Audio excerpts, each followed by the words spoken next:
Salve, salve nação, mais um vídeo aqui no Canto Rubro-Negro para falar sobre o jogo, sobre Vitória 2 Mirassol 0. Geralmente eu faço pós-jogo no dia seguinte pela noite, porém o pós vai ficar para amanhã, às 18 ou 19 horas, vou abrir aqui a live para que a gente debata não só a partida, mas também a rodada, já que o Ceará enfrenta o Criciúma fora de casa e caso o Criciúma não ganhe, apesar de tudo, o Vitória ainda continua na liderança, então eu peço o seu like, se inscreva, compartilhe, falando agora sobre o jogo de forma mais fria, algumas nuances do jogo, tanto coletivas quanto individuais. Como eu falei, por questões pessoais, hoje não tem o pós, fica para amanhã, mas eu não vou deixar de trazer o terceiro vídeo aqui para você. Antes de mais nada, claro, por favor, baixe o aplicativo da OneFootball, o link está na descrição, ou você pode baixar pelo QR Code que está na tela. Você que chegou agora no canto, é só baixar de graça e ajudar demais o Canto Rubro-Negro aqui, vocês não têm noção do quanto vocês ajudam, quanto vocês fazem isso. Em estatística, tempo real, Scouts, é o melhor aplicativo de futebol que eu conheço, então baixe gratuitamente e ajude o Canto. Primeiro de tudo,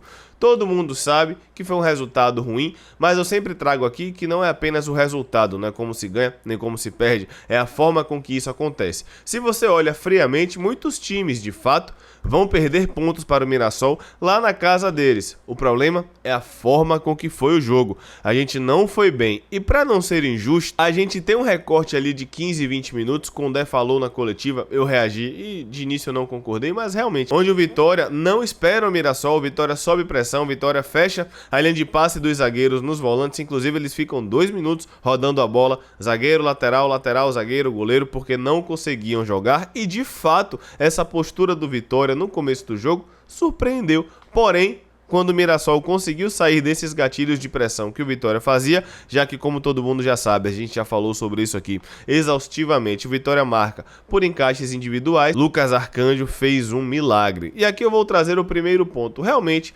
acredito que a galera não está sem a razão quando fala que Arcanjo falhou no gol de fato. Eu ainda achei falta, acho que o VAR, repito, deveria pelo menos ter chamado para que, mesmo vendo, o árbitro mantivesse a marcação. Para mim foi falta, mas tudo bem, acredito realmente que Arcanjo vacilou, lembrando que ele fez um milagre no começo do jogo e no segundo tempo sem ele a gente teria tomado mais. Mas acredito que pelo momento realmente Arcanjo pode ter falhado de fato. Ok, não acho nenhum absurdo, apesar, repito, de ter achado falta, não acho que a galera tá errada, mas ainda tem crédito. Fato é que independente de Arcanjo, o time não fez um bom primeiro tempo, que já começa a preocupar. Na transmissão, a gente falou que até o começo da partida contra o Atlético Goianiense na Série B, a gente tinha feito 8 tempos bons em 10. Salvo o primeiro tempo do Ceará, que foi ruim, o primeiro tempo do ABC. Depois disso, a gente tem um recorte ali de 30 minutos contra o Botafogo de São Paulo até o gol, mas a gente não sofreu tanto, é verdade. Só aquela bola que Wagner Leonardo e Camutanga erraram. Depois disso, a gente não fez um bom primeiro tempo contra o Atlético Goianiense. No meu modo de ver, aqui já entra a opinião. Não foi um bom segundo tempo, a gente melhora de fato nos encaixes, mas em momento algum me passou a sensação de que poderia ganhar o jogo. Achei o Atlético muito dominante e ontem também abaixo nos dois tempos. Ontem, inclusive, de longe o pior jogo da Série B, com questões que a gente já trazia, com espaços deixados, com falta de compactação, com aparentemente, falando de fora, os atletas com dificuldades de entender as dinâmicas, principalmente defensivas. E ofensivamente, o que a gente teve no primeiro tempo foi escapada de Zé Hugo sozinho, um chute de Oswaldo de longe e tentando na bola parada, muito pouco para a equipe que mesmo com isso tudo ainda pode terminar a rodada como líder. E aqui eu trago a corneta da torcida. Muita gente fala, tem que mudar o sistema, tem que mudar a forma de jogo, com o Dé não muda.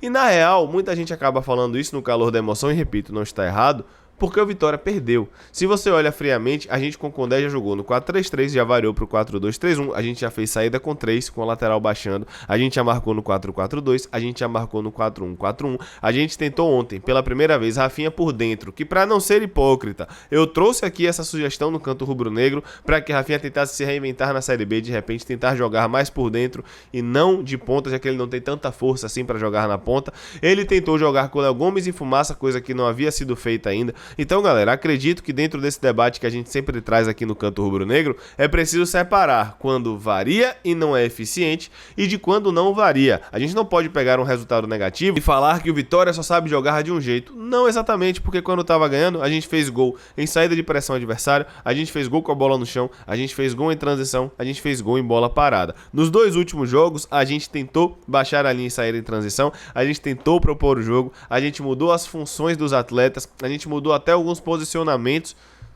mas não foi efetivo. Então acredito que a gente tem que observar um pouco mais isso, claro, dentro de quem se propõe a observar. A galera às vezes não quer e paciência, tá certo, tem que cornetar mesmo.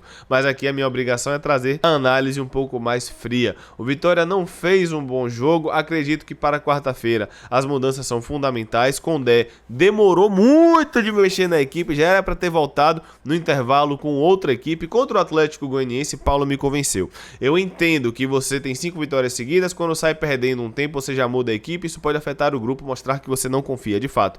Mas aí até quando isso vai durar? Até quando esse crédito com a equipe que Condé considera ideal vai ser suficiente para manter a gente com a mesma equipe em um jogo onde o Vitória não estava bem no primeiro tempo? Eu preciso falar também, obviamente, sobre o 880 da torcida. Quando ganhou 5 seguidas ia ser campeão, agora que perdeu 2 tem que fazer 45. Gente, calma. Não é calma de vamos esperar o campeonato. Não, a gente não pode esperar o campeonato. O campeonato é rápido, não pode. Quarta-feira já tem que ter reação, já tem que mudar a equipe. Mas isso não significa que a gente vai ficar ao céu e à terra todo o tempo. Não é porque ganhou 5 seguidas que seria campeão na 6ª rodada. E não é porque perdeu 2 seguidas que vai brigar para fazer 45 na 8ª rodada. Calma. Vamos com calma. A gente precisa canalizar, na minha opinião, claro, essas energias, essa agonia para as correções de quarta-feira, para mudar a equipe para quarta. Qualquer prognóstico, positivo ou negativo, a gente sempre trouxe isso daqui, não significa efetivamente nada, o campeonato tá no começo ainda. É um jogo de cada vez. E aqui eu vou falar sobre os problemas coletivos e o que é que me preocupa. Me preocupa, na verdade, a ideia de jogo, a ideia do jogo do Vitória, porque a gente já via esses espaços, obviamente pela marcação predominantemente individual, é o famoso cada um pega o seu, tem algumas referências de zona, mas aqui no Twitter, Rafael Burgos trouxe algo muito pontual e que ilustra bem o que a gente fala aqui. Ele traz aqui um frame para ilustrar os limites dessa marcação por encaixes do Vitória. Indefinição é a palavra, e de fato é. Não há coordenação entre Marcelo e Zé Hugo. Por quê?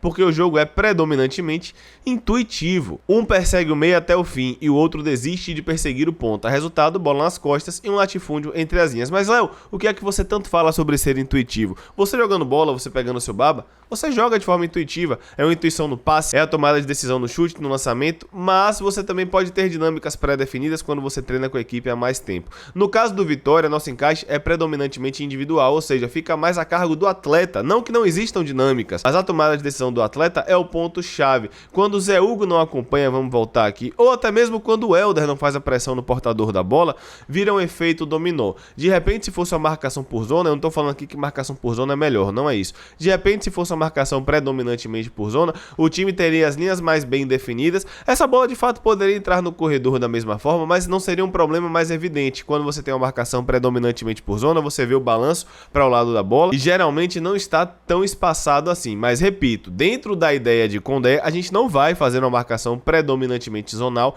e aqui a gente precisa corrigir dentro da ideia. Zé Hugo poderia ter acompanhado, o Helder poderia ter fechado no portador. O que me preocupa dentro desse exemplo é que a gente vai para a rodada 8 e até agora não corrigiu mesmo vencendo. O que me garante que vai corrigir para quarta-feira? Como eu falei, me parece que os atletas têm dificuldades dentro das ideias, dentro do que é proposto no dia a dia e mesmo vencendo a gente pontuava isso. Da mesma forma do jogo mais intuitivo com a bola. Futebol é por si só intuitivo, o time do Vitória com Condé tem sim dinâmicas básicas, tem sim bases ofensivas e defensivas, porém, no final das contas, a gente pesa muito mais pelo individual do atleta, pela tomada de decisão e pela qualidade.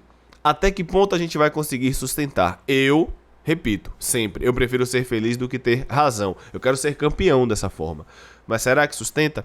Enfim, o Vitória não fez um bom jogo, aqui é a minha opinião de um modo geral. Para quarta-feira nós precisamos de mudanças, eu quero saber aqui a sua opinião. Para mim, Léo Gamalho já tem que voltar, mesmo se não estiver 100% realmente. E se ele não voltar, tem que jogar Trellis. Acho que isso é unanimidade. Léo realmente não tá bem, Léo Gomes realmente vem abaixo. A gente pode pensar em Trindade ou Fumaça, Andrade volta. E se Giovani voltar, é mais uma opção. Acho que a maioria vai com o Mateuzinho. Eu manteria a linha de zaga e o goleiro, mas de um modo geral, acho que vai por aí. É isso, galera. Lembrando que amanhã tem live, até depois da rodada mesmo, pra gente conversar sobre tudo o que aconteceu e debater. É sempre bom trocar ideia com vocês. Deixa o like, espalhe, tamo junto. Um abraço.